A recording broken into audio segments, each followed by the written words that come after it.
Hey,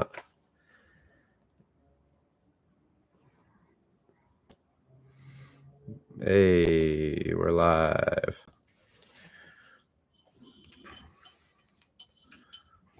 Okay. Cool. So, just jumping in here. I'm sure there's nobody watching quite yet. I'm just going to take a moment and turn off focus peaking and whatnot.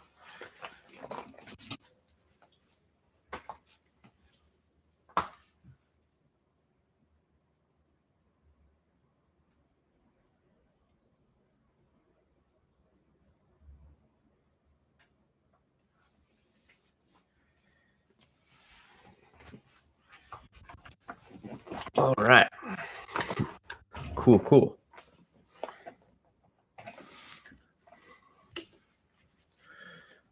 All right. So how do I look? How do I sound?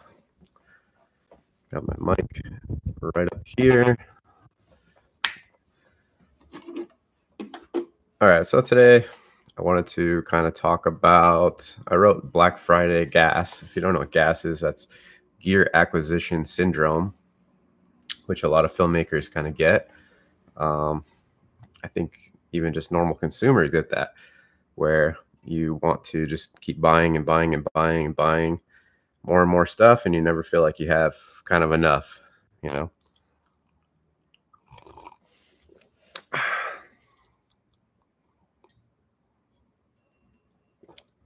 But so that's kind of what I wanted to talk about today.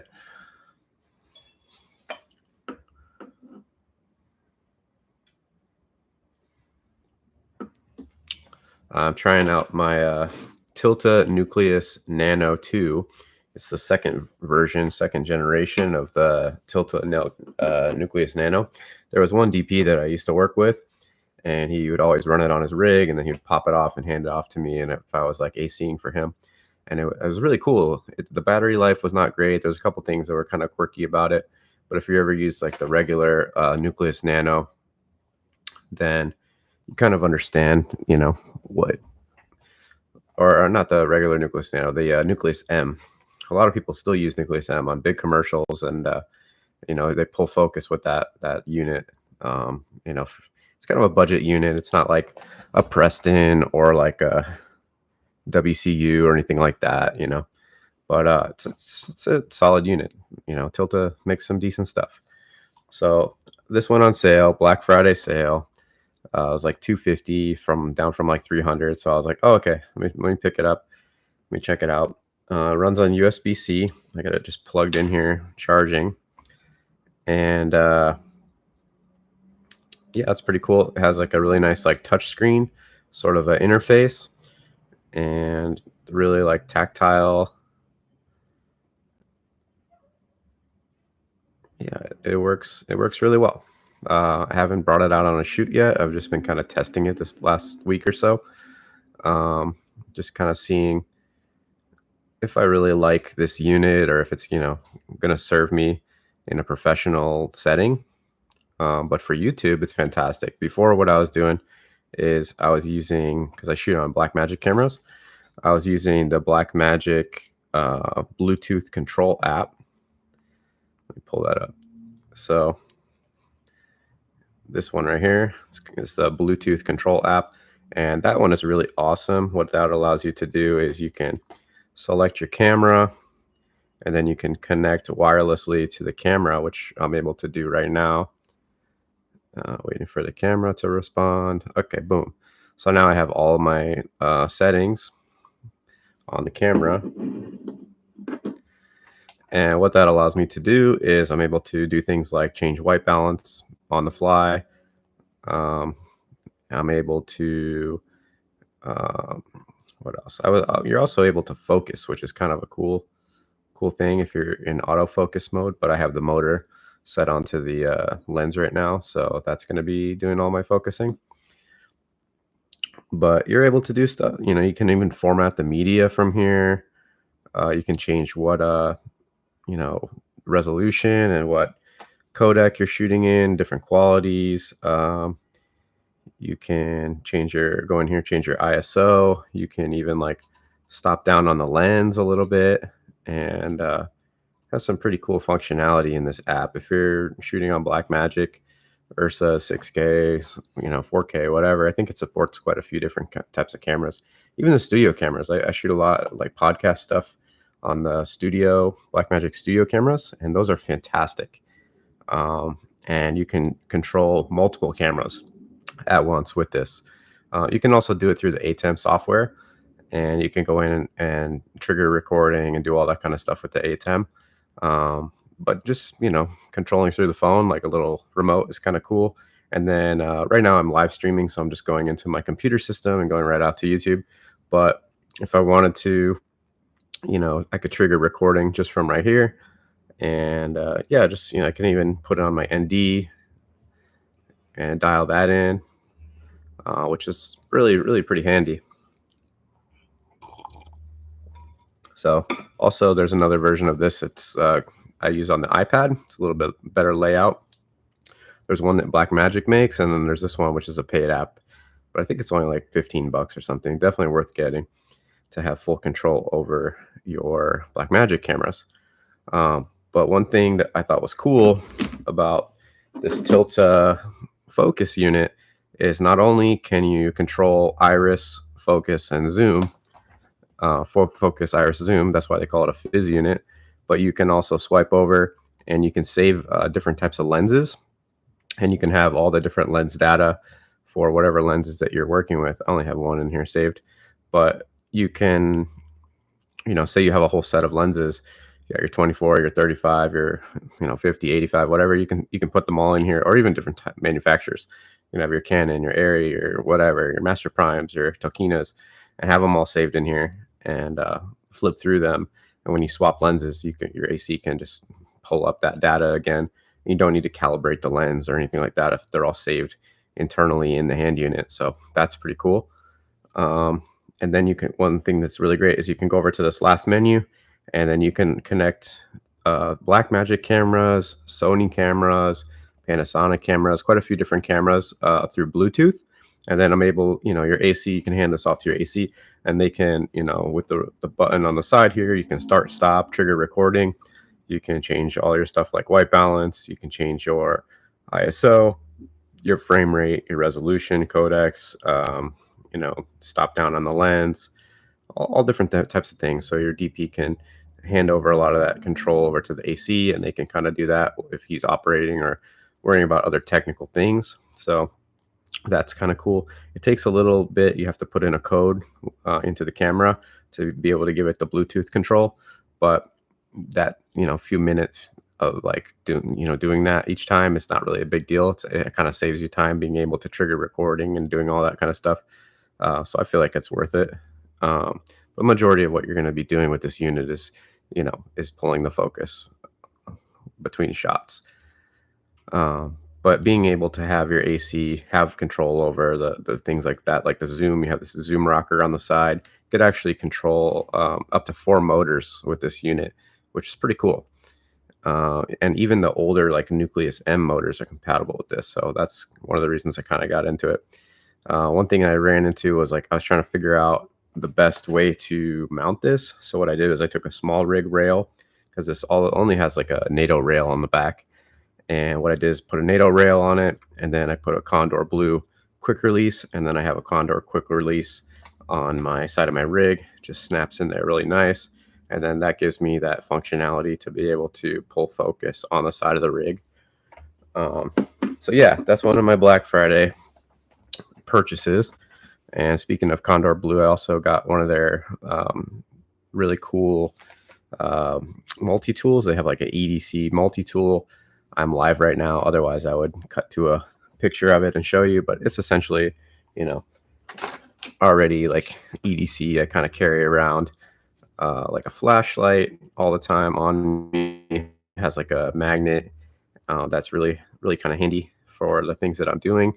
And I also have, a little Husky knife. I've probably had this one for about 3-4 years. And I just change the blade out every couple months or every couple weeks, depending on how much I'm using it, and just have a bunch of blades, and it always stays sharp. Always have a good knife. I also have a Leatherman that has like scissors and screwdriver and all that kind of stuff, and I carry that on me when I'm gaffing and working as a key grip as well.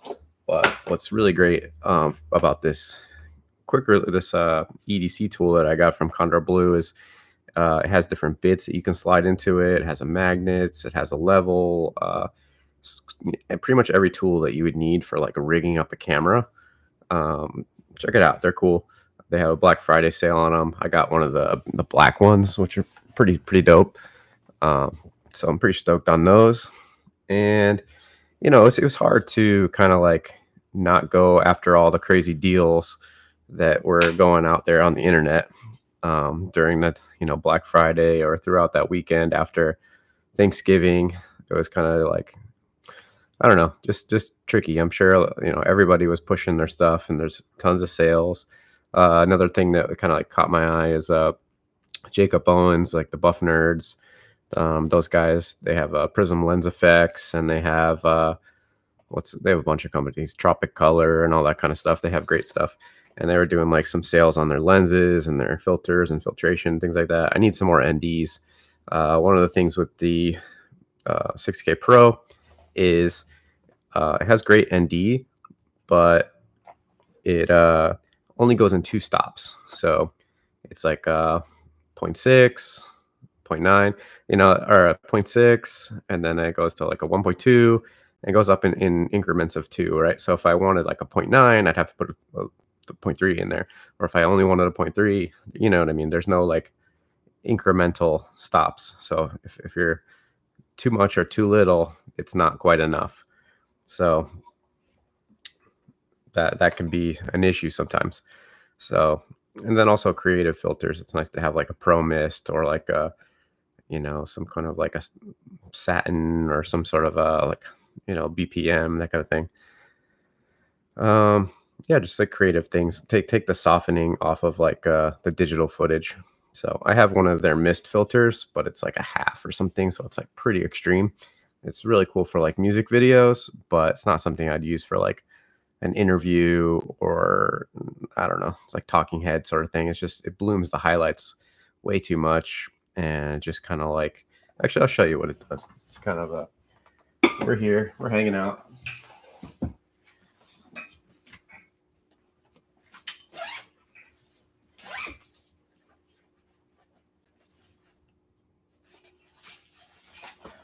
Yeah, so they come in nice little packages. Prism Lens Effects. Definitely going to get some more stuff from them. Their stuff is very affordable and just good quality, I would say, overall. And they're not super thick. So many filters that you work with are like just so thick. They don't need to be so thick and heavy. But if you can see kind of what that's doing instead of highlights, let's put a light in here, kind of see what's going on. Okay, so I have some light. So that's just a light hitting the sensor. And then here's that filter. Just kind of throwing it in there. So it's kind of blooming the highlights a little bit. It's kind of dirty. It has a fingerprint on the side of it. But you can see like that nice like lens flare sort of going on. But yeah, it's kind of a cool filter to throw in every once in a while for different things. But yeah, they had some good sales, and I was kind of tempted to jump on. They had some hard drives and stuff that they're selling. But yeah, it was very tempting to jump on the bandwagon of acquiring more and more filmmaking equipment. Definitely when there's deals. Speaking of deals, I just kind of wanted to like jump on today, talk about a few things that like have been catching my eye, just gear that I think is kind of interesting and unique. One thing that I wanted to say, bring up was the Nanlite, the Nanlux 2400B. It's a bicolor unit. That's basically the equivalent output of a M40, like an Area M40, which is incredible. You can plug this into a 20 amp circuit and you can run it pretty much off house power without blowing the circuit. It's bicolor and it's actually really accurate. Saves you time from switching gels, and it's kind of a game changer as far as like LED lighting goes. So That was like really awesome. And I think I don't know if prices are out yet, but I think they're around like 8 grand. And that sounds like a lot of money, but if you think about how much an M40 is, you're looking at like 30 grand plus generator and cabling, and it's really changing the game as far as like what affordable gear is out there for, independent filmmakers. So it's definitely changing the game for as far as what's going on with that kind of stuff. So what else was on my radar? I would have to say I noticed the what else was out there that was kind of interesting to me.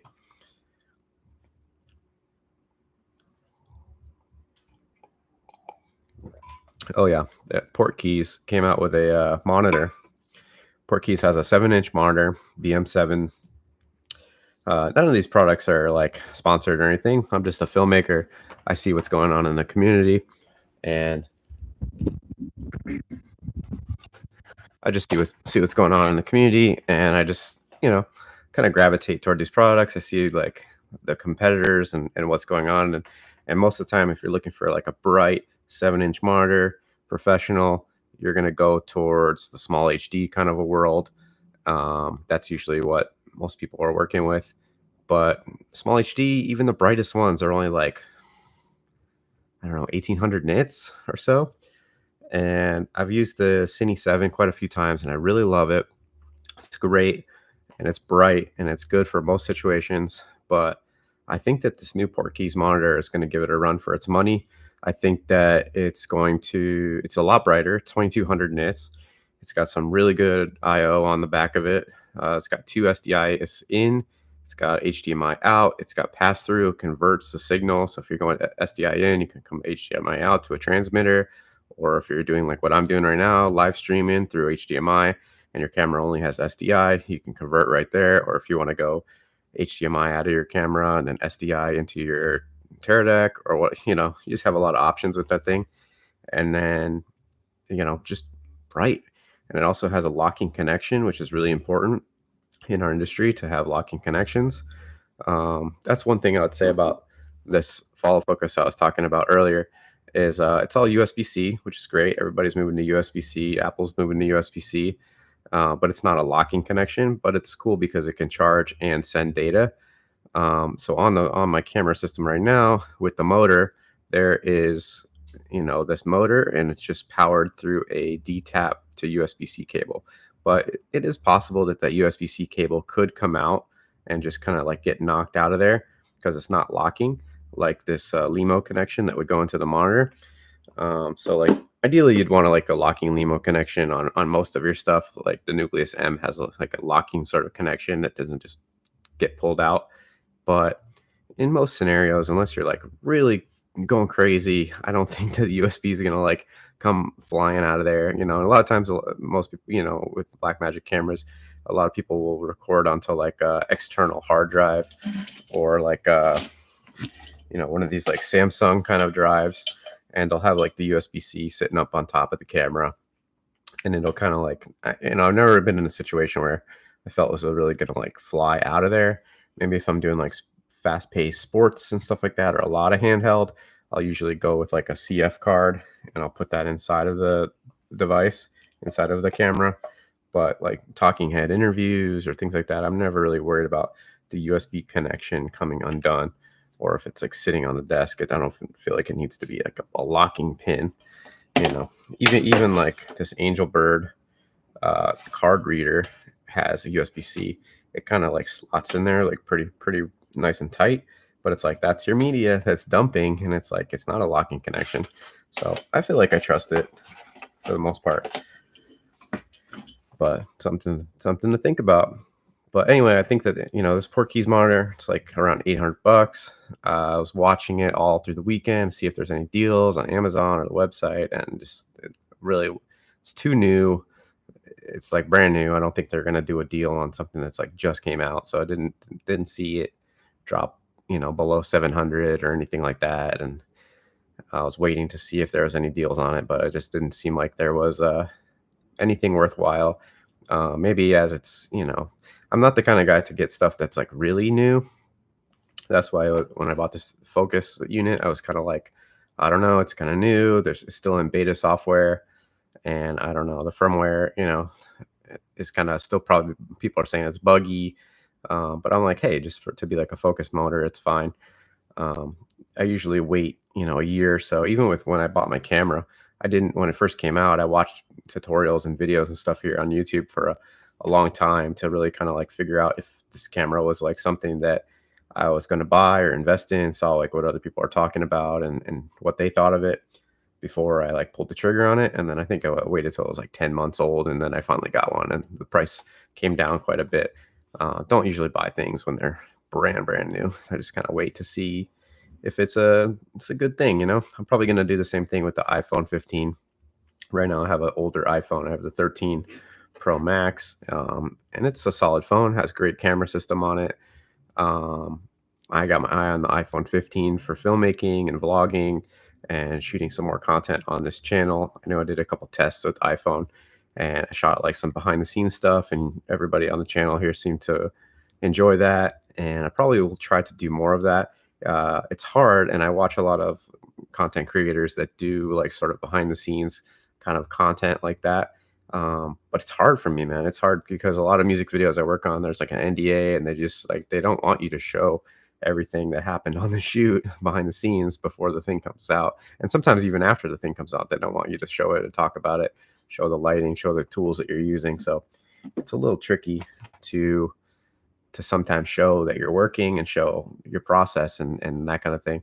And I love to watch other people see what gear that they're using and their techniques and the type of things and how they're growing and learning and all that kind of stuff. But it's hard for me sometimes to share the work that I'm doing on a high level because I'm working with like name talent that I can't really talk about who they are, what they're doing, or can't show the location because it's like private, or I don't know. It's tough sometimes to like try to educate people and create that type of content for this channel when it's so private. But I do the best I can. I have one shoot that I just recently did. I got actually quite a bit of behind the scenes stuff just on my phone, and also with my crew members, shot some behind the scenes stuff. And that's hopefully coming out soon. I need to start working on that and kind of figuring out what I'm going to say for it. But look forward to that. It's one of my larger projects. I actually did for Netflix, and it turned out really, really awesome. There's a series of 4 videos, and they're all 9x16 for social. But they look great, so I'm pretty stoked on them. I'm gonna try to do a little breakdown and talk about the lighting and how and the camera movement, the lenses, and things like that. So stay tuned for that. Something that's in the works right now.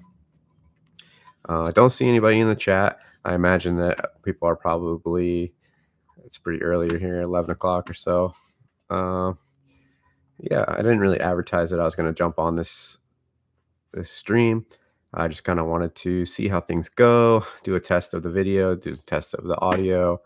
I like this kind of format of just kind of jumping on and just sharing my thoughts. And also it allows you guys to kind of watch some of the content, and then you can send me, if you're in the chat, you can let me know what's going on and we can communicate that way, or you can leave me some comments, and then after the fact, I can talk about certain topics. But I think this is a great way to connect with people. Might be doing more of this. I think I'm probably going to end it there. Getting here almost like 20 minutes. But yeah, don't feel like you need to upgrade your gear all the time. Even if there are good deals out there, it's like, oh, if I had this lens, if I had this filter, if I had this focus unit, if I had this thing, and this mic, this, that, then, I'll have the perfect system. It's like, I'm always constantly renting stuff. And, I have a shoot coming up. I'm renting a Red Komodo. And I think about it all the time, like, oh, I really want a KX, the Red Komodo X. I shoot on Red cameras all the time, but for some reason that Komodo X, it's calling my name.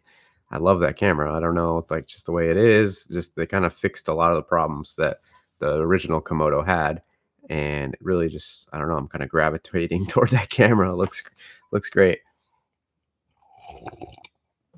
Had a lot of issues with the original Komodo, and I still use it from time to time when I need it, in combination with other Red cameras. Like I'm shooting on a Monstro That's my A cam.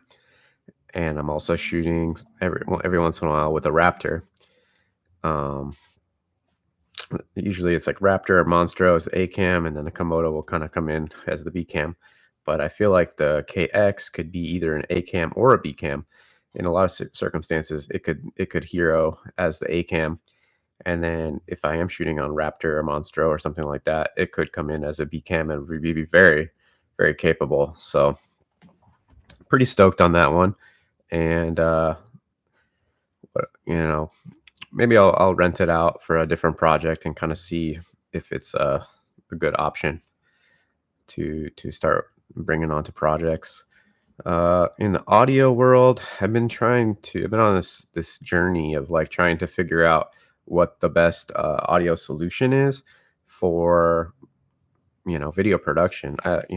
Putting wireless lavs on yourself. I really don't like to see the microphone in the frame at all. It's kind of like one of my pet peeves. I really don't like seeing mics. I've been working on a lot of podcasts for another production company, and it's all about putting those big pod mics in people's faces with the boom arms, and whether they're coming from behind them or around them. And it's always that mic in front. You see it on YouTube all the time, the big mics in front. But generally for narrative type of work where you're shooting, this type of content, I like to hide the mic. If it's a lav, it's under the shirt. If it's a mic like this, I'm using a shotgun mic or a condenser mic, and it's just out of frame, just right up here. And I think that looks best. It's the least distracting. Currently, I'm using my Audix mic. I've been using it for a while. I really like it. You guys let me know how it sounds. I think about all the time either upgrading to Sennheiser MKH50, which is kind of like the go-to indoor condenser microphone for like spoken word for like films and TV. And it's a fantastic mic, and it's in like the $1,200 price range, and I think about upgrading to that all the time. But this is a good budget option. A lot of people call this the poor man's Sheps. If you know about audio, the Sheps is probably like the top level mic, and I look at the Sheps mic, which is around like almost $3,000. And it's a fantastic mic, but it's susceptible to if there's temperature shifts or it's too cold or there's too much humidity. It has like a lot of issues, and it doesn't work in certain temperatures. When you're operating that microphone, have a lot of issues with it. So even though it's expensive and has great sound quality, it's not the most durable mic. You got to be very careful with it and where you're using it, and you might need a backup for that type of mic. So it's probably not going to be my end all be all microphone for recording, talking head interviews and doing this sort of a thing. And in most of the time when you are doing like interviews, it's a podcast type of mic or like an SM7B or those type of mics for a podcast. Although they do sound great for voiceovers, and you can get them really in close to your mouth and get some really good presence on them. It's like, I don't want to see them in the frame. And most of the time I'm shooting video. So I don't know. I'm kind of torn. I'm like, I want to increase the production quality and the sound quality of the projects that I work on by upgrading my mic system. And I know the wireless lavs are really great for social media and YouTube. I see a lot of people using those, but to me, they're really distracting. But sometimes it's more about just the content than really how it looks. Like, I'm wearing headphones, but in the context of me here talking to you at my desk, it makes sense. Whereas if this was a movie, it would be kind of strange that I'm monitoring my own audio. Anyway, I'm rambling. We're about a half an hour in. I'm going to cut it there. I'll see you guys. Let me know if you liked this or you thought it was interesting. And yeah, maybe we'll do it again soon. Sometime soon. Peace out.